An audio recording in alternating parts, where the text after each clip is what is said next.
A Mortal's Journey to Immortality episode 195.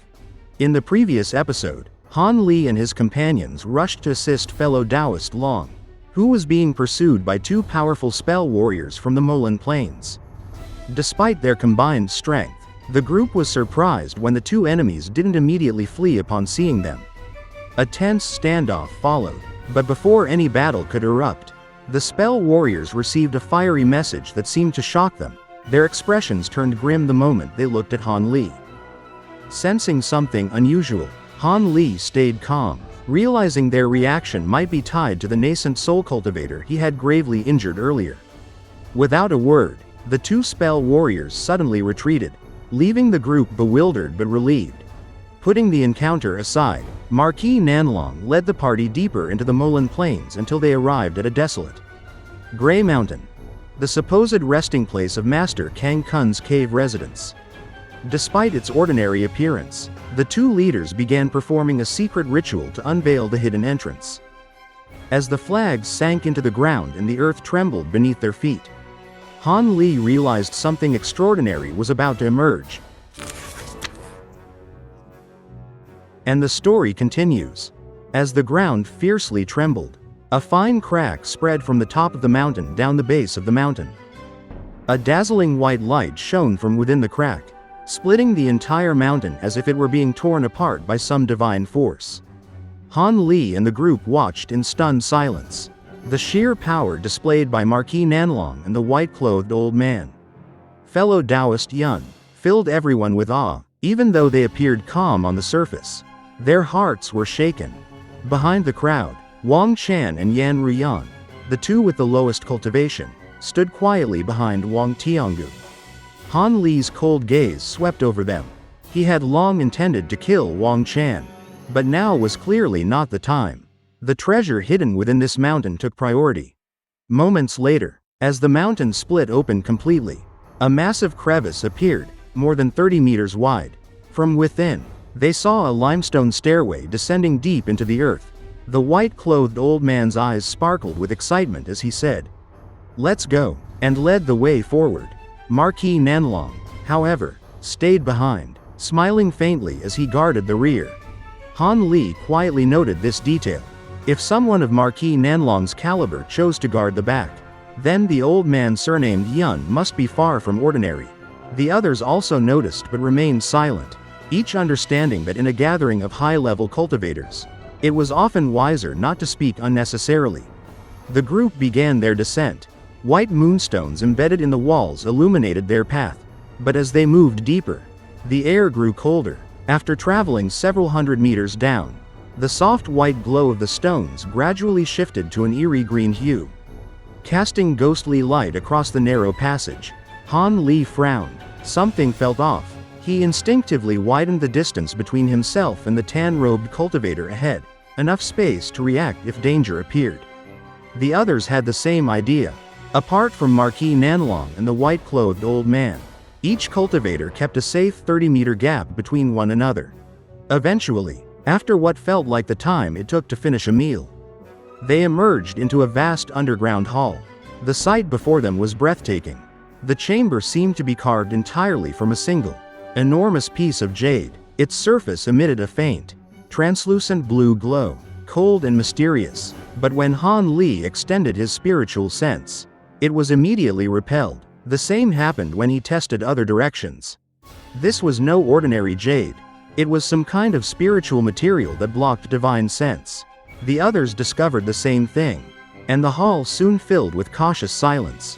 Wang Tiangu and the other cultivators frowned, realizing that this place might indeed be the rumored location of the wondrous soul restriction. Just as Han Li was deep in thought, the ground suddenly shook again. A loud rumbling came from behind them. When they turned around, their hearts sank. The stairway they had descended had vanished, replaced by a seamless wall of glowing blue light. Fellow Daoist Nanlong, what is the meaning of this? The tan-robed cultivator demanded, his voice heavy with suspicion. Everyone's attention turned sharply toward Marquis Nanlong and the white-clothed old man.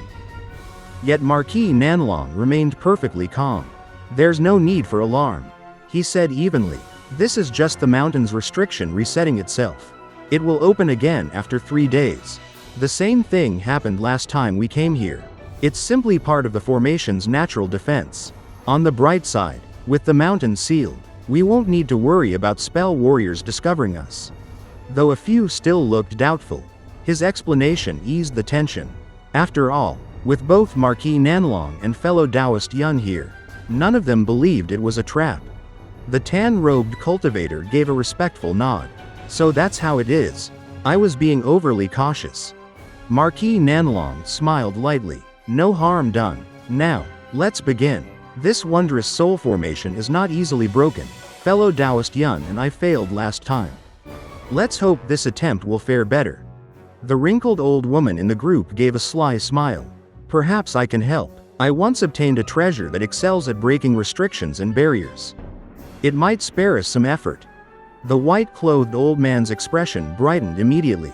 Oh, if Lady Tai truly possesses such a treasure, then by all means, please try. Our spiritual sense method isn't guaranteed to work anyway. Marquis Nanlong nodded approvingly. Indeed, please, Fellow Daoist Tai, show us. The old woman chuckled, but her tone turned shrewd. Since you've both agreed, I'll be direct. If my treasure succeeds, will I be allowed to choose one item first, along with the two of you? Her words caused a stir. Several cultivators frowned, clearly unhappy with her request. But Marquis Nanlong, after a brief pause, said, "Very well. Anyone who successfully breaks the formation shall have priority in choosing a treasure. Right after us too. Does anyone object?" No one dared to speak up. Han Li and Wang Tiangu remained indifferent, but the others clearly weren't pleased. Still, they held their tongues. Marquis Nanlong smiled faintly. "Since there are no objections, please begin." Lady Tai's eyes glimmered with satisfaction. She had great confidence in her treasure, enough to risk irritating the rest of the group. From her sleeve, she drew out a small object only a few inches long. It was narrow at the tip and thicker at the base, glowing faintly red like molten metal, a spike-shaped artifact. Without hesitation, she spat a mist of spiritual light onto the spike. It immediately responded, radiating intense heat that swept across the hall. Even Marquis Nanlong and the old man surnamed Yun stepped back a few paces in surprise. Wang Chan and Yan Ruyan instinctively summoned protective barriers of crimson light. Their faces pale as the heat scorched their skin. Despite being late core formation cultivators, the temperature was nearly unbearable. The spike began to emit faint cracking sounds, and to everyone's astonishment, tiny arcs of white lightning flickered across its surface. Flames and lightning intertwined, burning fiercely yet flashing with electric brilliance. Han Li's eyes narrowed. A treasure of both lightning and fire attributes, that was extremely rare.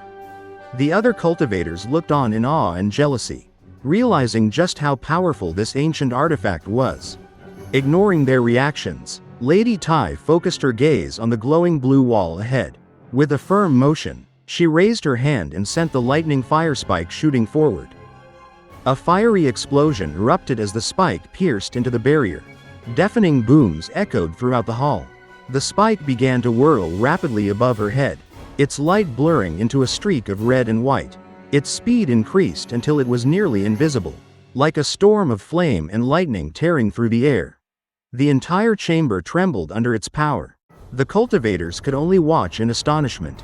Han Li, in particular, felt a deep sense of alarm. Never before had he witnessed such a fast and fierce ancient treasure. Even a nascent soul cultivator would struggle to defend against such a weapon. If he were ever forced to face it, he knew there was only one way he might survive, by relying on his thunderstorm wings. And that wraps up this episode. In this part, we saw Han Li and the group finally uncover the hidden passage beneath the mountain, a place sealed away by powerful ancient restrictions. Marquis Nanlong and Fellow Daoist Long displayed incredible strength as they split the mountain open, revealing a deep staircase that led to a mysterious jade hall glowing with an eerie blue light. Once inside, they discovered that their spiritual sense was completely blocked, heightening everyone's caution and tension. Soon after, the mountain sealed itself again, trapping them inside. Marquis Nanlong calmly explained that this was part of the natural restriction. reassuring the others that it would reopen in 3 days. Still, the atmosphere remained heavy with suspicion. No one trusted anyone else completely. To break the mysterious barrier ahead, the old woman, Lady Tai, revealed her trump card, an ancient treasure known as the lightning fire spike, a rare dual-element weapon that combined the destructive power of both lightning and flame. When she activated it, the entire hall filled with blinding heat and dazzling light, shocking even the strongest cultivators present. Han Li was especially amazed by the sheer speed and force of the lightning fire spike. He realized that even a nascent soul cultivator would have trouble defending against it. And if he ever had to face such a weapon himself, his only hope of survival would be the thunderstorm wings. If you enjoyed this episode or found it interesting, don't forget to like the video and subscribe to the channel to receive notifications about the newest episodes in Han Li's journey. Thank you for watching. See you all in the next episode.